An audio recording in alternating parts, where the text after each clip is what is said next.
ప్రతిదినము ఈ అనుదిన వాక్యాన్ని వీక్షిస్తున్న మీ అందరికీ కూడా మన ప్రభువును రక్షకుడైన యేసుక్రీస్తు ఉన్నతమైన శ్రేష్టమైన నామములో నా హృదయపూర్వక వందనాలు తెలియజేస్తున్నాను. ఈ సమయంలో ఈ అనుదిన వాక్యాన్ని మనం చదువుకుందాం. ఈరోజు పరిశుద్ధ గ్రంథం నుండి ఇర్మియా గ్రంథము 39వ అధ్యాయం 18వ వచనం. నీవు నన్ను నమ్ముకుంటివి గనుక నిశ్చయముగా నేను నిన్ను తప్పించెదను. నీవు ఖడ్గము చేత పడవు, దోపుడు సొమ్ము దక్కించుకున్నట్లు నీ ప్రాణమును నీవు దక్కించుకుందువు. ఇదే యెహోవా వాక్కు. దేవుని సన్నిధిలో ఆయన వాక్యం సెలవిస్తుంది ఏంటి అంటే, నమ్మితే తప్పించబడతావు. దేవుని మాట మనతో మాట్లాడుతుంది ఈరోజు. మనం నమ్మితే తప్పించబడతాం. ఎలా నమ్మాలి? దేవుని సన్నిధి అంటే ఆయన మనం నమ్ముకుంటున్నాం కనుక ఆయన మనల్ని ఏం చేస్తాడంటే నిశ్చయంగా తప్పిస్తాను అని వాగ్దానం చేస్తున్నాడు. దేవుడు ఆయన కనుక మనం నమ్మగలిగితే, పరిపూర్ణమైన నమ్మిక దేవుని మీద మనం ఉంచగలిగితే, దేవుడు తప్పకుండా నేను తప్పిస్తాడు. ఎక్కడి నుండైనా, ఎలాంటి పరిస్థితుల్లో ఉంచైనా, ఎలాంటి కష్టంలో నుండైనా, ఎలాంటి ఇబ్బందుల నుండైనా, ఎలాంటి ఇరుకులో నుండైనా, ఎలాంటి ఉపద్రవంలో నుండైనా నిన్ను ఖచ్చితంగా నా దేవుడు తప్పిస్తాడు. ఒకవేళ తప్పించిన అవకాశం నీకు లేకపోయినా, ఆ పరిస్థితులు నీకు సహకరించకపోయినా, నా దేవుడు నిన్ను తప్పించగలుగుతాడు. ఎందుకంటే నువ్వు ఆయన నమ్ముకున్నావు గనక. అందుకే అన్నాడు దేవుడు, నువ్వు నన్ను నమ్ముకుంటివి గనక నేను నిన్ను తప్పిస్తాను అన్నాడు దేవుడు. ఈరోజు ఈ మాట ఆయన నమ్ముకున్న ప్రతి ఒక్కరితో దేవుడు మాట్లాడుతున్నాడు. కానీ మనం నమ్మే విధానం ఎలా ఉండాలంటే, చావైనా బ్రతుకైనా దేవుడే అన్నట్టుగా ఉండాలి. నీ నమ్మిక అలా ఉన్నప్పుడు ఖచ్చితంగా, అందుకే బైబిల్ చెబుతుందా, నా నిమిత్తం తన ప్రాణమును పోగొట్టుకునేవాడు దాన్ని దక్కించుకుంటాడని. కానీ ఈ లోక నిమిత్తం నీ ప్రాణం పోగొట్టుకుంటే దాన్ని పోగొట్టుకుంటావు. కానీ దేవుని నిమిత్తం కనుక మనం దాన్ని పోగొట్టుకుని దాన్ని మరలా దక్కించుకుంటాం. దేవుడు అందుకే నన్ను నమ్ముకుంటే నేను తప్పిస్తాను. వాస్తవంగా దేవుని నమ్మిన ప్రతి ఒక్కరిని ఆయన కాపాడుతాడు, రక్షిస్తాడు, భద్రపరుస్తాడు, నడిపిస్తాడు. బైబిల్లో చాలామంది మనం భక్తుల విషయాలు మనకు తెలుసు. దేవుడు అనేక మందిని ఆయన నమ్ముకున్న ఏ ఒక్కరిని కూడా ఆయన ఎంతవరకు విడిచిపెట్టినట్టుగా ఎక్కడా లేదు.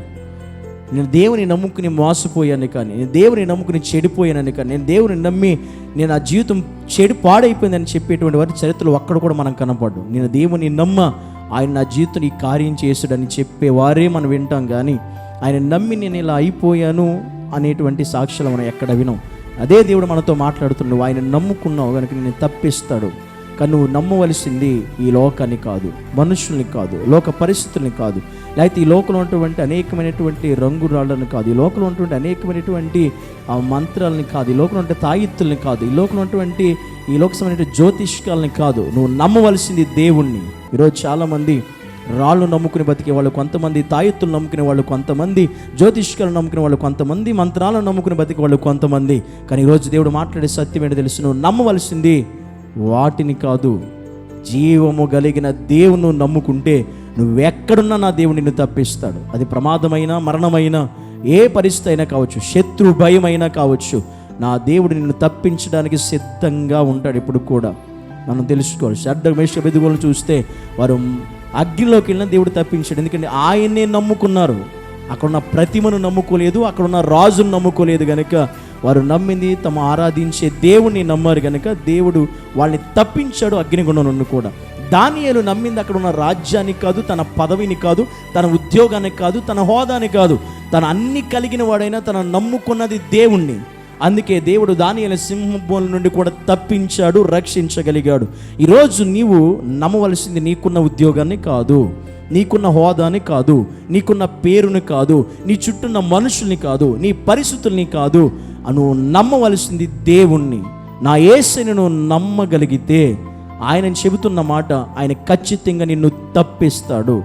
ఎంత భయంకరమైన పరిస్థితులు కూడా నువ్వు వెళుతున్నా ఈరోజు, ఒకవేళ ఈరోజు నీవే తప్పించుకోలేని పరిస్థితిలో, దారి తెలియని పరిస్థితిలో, ఒక భయంకర పరిస్థితిలో ఒక బంధింపబడి ఇరికింపబడి ఉన్నావేమో, నా దేవుడు నీతో మాట్లాడుతున్నాడు. ఆయన ఒక్కసారి ఆయన వైపు తిరుగు, ఆయన నమ్ము. నీ ఉన్న ప్రతి పరిస్థితిని ఆయన తప్పించడానికి నా దేవుడు సంసిద్ధుడై ఉన్నాడు. నా దేవునికి అసాధ్యమైనది ఏది కూడా లేదు.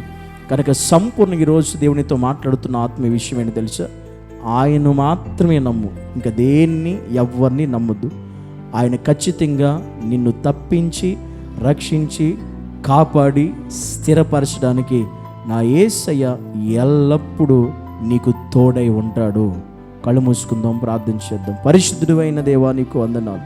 ఈరోజు ప్రభు, నేను నమ్మిన ప్రతి ఒక్కరిను రక్షించే దేవుడు, కాపాడే దేవుడు. ఈరోజు ఎవరైతే ఎలాంటి భయంకరమైన పరిస్థితులు ఉన్నారో, అనారోగ్యంలోనా, వ్యాధిలోనా, ఆర్థిక సమస్యలోనా, ఇబ్బందులోనా, ఇరుకులోనా, ప్రాణ పరిస్థితుల్లో ఉన్నారా ప్రభు, నిన్ను నమ్మితే చాలు, నువ్వు రక్షించే దేవుడు, తప్పించే దేవుడు. అలా ఎవరు ఏ పరిస్థితిలో ఉన్నారో ప్రభు, ఇప్పుడే యేసు నామములో వారు తప్పించబడునుగాకని ప్రార్థిస్తున్నాను, విడిపించబడునుగాకని ప్రార్థిస్తున్నాను, రక్షించబడునుగాకని ప్రార్థిస్తున్నాను. నీవు ఎట్టి కార్యములు జరిగించి సహాయం చేయమని యేసు నామములో ప్రార్థించడికి వేడుకుంటున్నాము తండ్రి, ఆమేన్. మన తండ్రి అయిన దేవుని యొక్క ప్రేమయు, కుమారుడైన యేసుక్రీస్తు కృపయు, పరిశుద్ధాత్మ అన్యోన్య సహవాసము, ఆయన సన్నిధి, ఆదరణ సదాకాలం మనకు, మన కుటుంబాలకు, సర్వలోకంలో ఉన్న సార్వత్రిక సంఘం అంతటికి సదాకాలము తోడై ఉండి నడిపించునుగాక. ఆమేన్.